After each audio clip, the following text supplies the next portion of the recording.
அனைவருக்கும் வணக்கம். மகிழ்ச்சி கல்வி வானொலியின் வானொலி வகுப்பறை நிகழ்வில் உங்கள் அனைவரையும் மீண்டும் சந்திப்பதில் பெருமகிழ்வு கொள்கின்றேன். இன்று நாம் 8ஆம் வகுப்பு அலகு 1 5வது பாடப்பகுதியான உழைப்பே உயர்வு தரும் என்னும் கதையினை பார்க்க இருக்கின்றோம். ஆமாங்க, கதைனா எல்லாருக்கும் நல்லா பிடிக்கும், அப்படித்தானே? சரி, இன்னைக்கு ஒரு கதையை பார்ப்போம், சரிங்களா? ஒரு ஊரில் ஒரு வயசான விவசாயி இருந்தாங்க. அவருக்கு நோய் வாய்ப்பட்டு அவர் இறக்குற தருவாயில் இருக்காரு. ஆனால் அவர்கிட்ட நிறைய நிலங்கள்லாம் இருந்துச்சு. அந்த விவசாயிக்கு ஒரு 3 மகன்கள் இருந்தாங்க. அவருக்கு ஒரே கவலை. என்ன கவலை அப்படின்னா, தன்னோட 3 பிள்ளைங்களும் எந்த ஒரு பொறுப்பும் இல்லாமல் சும்மா சோம்பேறியாக இருக்கிறாங்களே அப்படின்னு கவலைப்பட்டுட்டே இருந்தார். ஒரு நாள் அவர் தன்னோட 3 பசங்களையும் கூப்பிட்டு தனக்கு இருந்த நிலங்களை 3 பேருக்கும் சரிசமமாக பிரித்து கொடுத்துட்டு சொல்கிறாரு, இந்த நிலங்களில் நான் ஒரு இடத்துல ஓரடி ஆழத்தில் ஒரு புதையில புதைச்சி வச்சுருக்கிறேன். நான் இறந்த பிறகு நீங்கள் என்ன பண்ணுங்க, அந்த புதையலை தேடி எடுத்துக்கோங்க அப்படின்னு சொல்கிறாரு. சில நாட்கள் அப்படியே ஓடுது.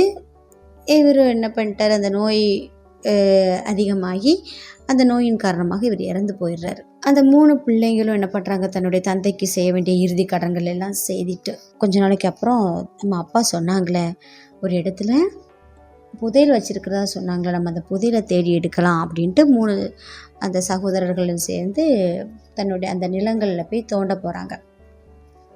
அப்போ முதல்ல மூத்த மகனோட நிலத்தில் தோண்டுவோம் அப்படின்ட்டு தோண்டுறாங்க. தோண்டுனா ஒரு அடி ஆழம் தோண்டியாச்சு. தோண்டி பார்த்தா எந்த ஒரு புதையலுமே இல்லை. ஒருவேளை நம்ம அப்பா 2 அடி தோண்டதுக்கு பதில் 1 அடின்னு சொல்லிட்டாங்களோ அப்படிங்கிற எண்ணத்தில் கூட கொஞ்சம் ஆழமாட்டு 3 பேரும் சேர்ந்து கூட 1 அடி தோண்டுறாங்க. அப்போ 2 அடி தோண்டி பார்த்தாச்சு. அப்போவும் என்ன செய்யலை, எந்த ஒரு புதையலும் கிடைக்கல, சரிங்களா? அப்புறம் சரி அப்படின்ட்டு சரி 2வது மகனுக்கு கொடுத்துருக்காங்கல்ல அந்த நிலம், அந்த 2வது மகனோட நிலத்துலேயும் 3வது மகனோட நிலத்துலையும் இப்படி 2 அடி ஆழத்துக்கு தோண்டி பார்க்குறாங்க. ஆன பிறகும் எந்த ஒரு புதையலுமே கிடைக்கல. உடனே 3 பேர் என்ன பண்ணுறாங்க, ஐயோ நம்ம அப்பா என்ன பண்ணிட்டாங்க, இப்படி பொய் சொல்லி ஏமாற்றிட்டாங்க நம்மளை அப்படின்னு கவலையாக இருக்கிறாங்க. நமக்கு ஏமாத்தந்தான் அப்படின்ட்டு என்ன செய்யலான்னு யோசிக்கிறாங்க. அப்போ இது நாள் வரைக்கும் எந்த ஒரு பொறுப்புமே இல்லாமல் அந்த சும்மா நாட்களை கழித்து கொண்டு இருந்த அந்த 3 சகோதரர்களும் என்ன பண்ணுறாங்க, சரி நம்ம தோன்றின நிலத்தை என்ன பண்ண வேண்டாம், வீணடிக்க வேண்டாம் அப்படின்னு நினச்சிட்டு அந்த நிலத்தை சமன் செய்கிறாங்க.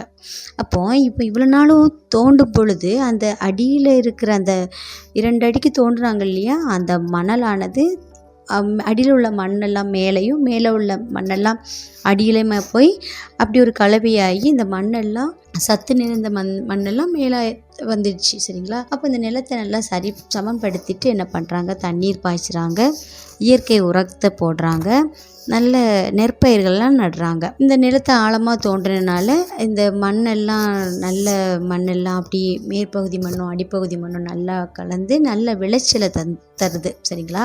அப்போ அந்த சமயத்தில் அந்த வருஷம் அந்த இவங்களுடைய நிலத்துல தான் அதிகமாக நெற்பயிர்கள் விளையுது. நல்ல நிறைய விளைச்சல் வந்துச்சு. அப்போ கடின உழைப்பு எப்போவுமே என்ன செய்யாது, வீண் போகாது அப்படின்னு அவங்க உணர்ந்துக்கிட்டு இந்த நெற்பயிர்களெல்லாம் எடுத்துக்கொண்டு சந்தையில் வியாபாரம் பண்ணுறாங்க. நிறைய லாபம் கிடைக்குது. அப்போ இந்த கடின உழைப்பால் வந்த இந்த பலனை தான் நம்ம அப்பா என்ன பண்ணியிருக்காங்க, புதையல்னு சொல்லியிருக்காங்க அப்படிங்கிறத இந்த சகோதரர்கள் 3 பேருமே புரிந்து கொண்டாங்க. அப்புறம் நம்ம வீணாக சுற்றி திரிஞ்சு நாட்களை கழித்தோம், அதனால் நம்ம வாழ்வில் என்ன செய்ய முடியாது, உயர்வை அடைய முடியாது அப்படிங்கிற அந்த ஒரு கருத்தையும் அவங்க உணர்ந்துக்கிட்டாங்க.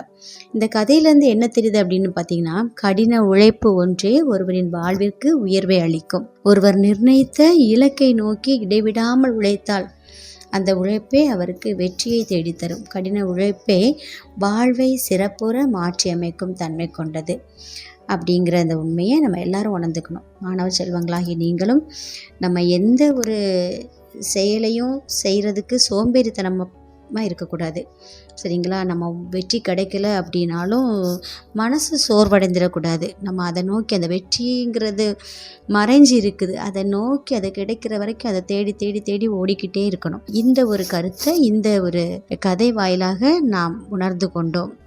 உழைப்பே உயர்வு தரும் என்னும் பாடத்தின் கற்றல் மதிப்பீடு, அதாவது பயிற்சி வினாக்கள் பற்றி பார்க்க இருக்கின்றோம். முதலாவதாக பிரித்து எழுதுக என்னும் தலைப்பில் 5 வினாக்கள் கேட்கப்பட்டுள்ளன.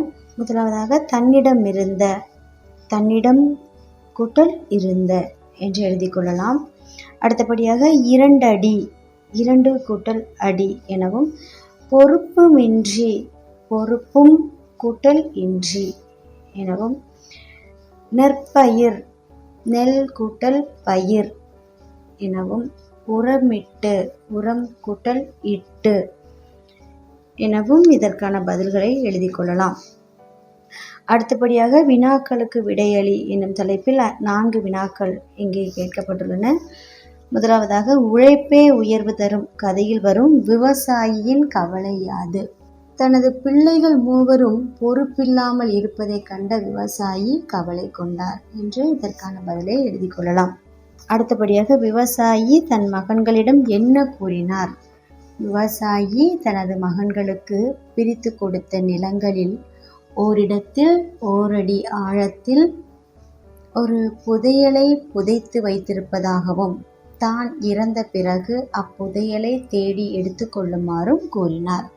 இவ்வாறாக இந்த வினாவிற்கான பதிலை எழுத வேண்டும். 3வது, புதையல் கிடைக்காததால் 3 மகன்களும் என்ன செய்தனர்? 3 மகன்களும் என்ன செய்தனர்? 3வரும் தோண்டிய நிலங்களை வீணாக்க வேண்டாம் என எண்ணி அதை சமன் செய்தனர். பின்னர் அந்த நிலங்களில் தண்ணீர் பாய்ச்சி இயற்கை உரமிட்டு நெற்பயிர்களை நட்டனர். இவ்வாறு எழுதி கொள்ளலாம். அடுத்து 4வதாக கேட்கப்பட்டுள்ள வினா, உழைப்பே உயர்வு தரும் கதையின் நீதியை எழுதுக. இதற்கு எவ்வாறு பதில் எழுதலாம் என்றால், கடின உழைப்பு ஒன்றே ஒருவரின் வாழ்விற்கு உயர்வை அளிக்கும். ஒருவர் நிர்ணயித்த இலக்கை நோக்கி இடைவிடாமல் உழைத்தால் அந்த உழைப்பே அவருக்கு வெற்றியை தேடித்தரும். கடின உழைப்பே வாழ்வை சிறப்புற மாற்றியமைக்கும் தன்மை கொண்டது என்றபடி இதற்கான பதிலை எழுத வேண்டும். சரி மாணவ செல்வங்களே, நாம் இன்று உழைப்பே உயர்வு தரும் என்ற பாடத்தில் இடம்பெற்றுள்ள பயிற்சி வினாக்களை பற்றி பார்த்தோம்.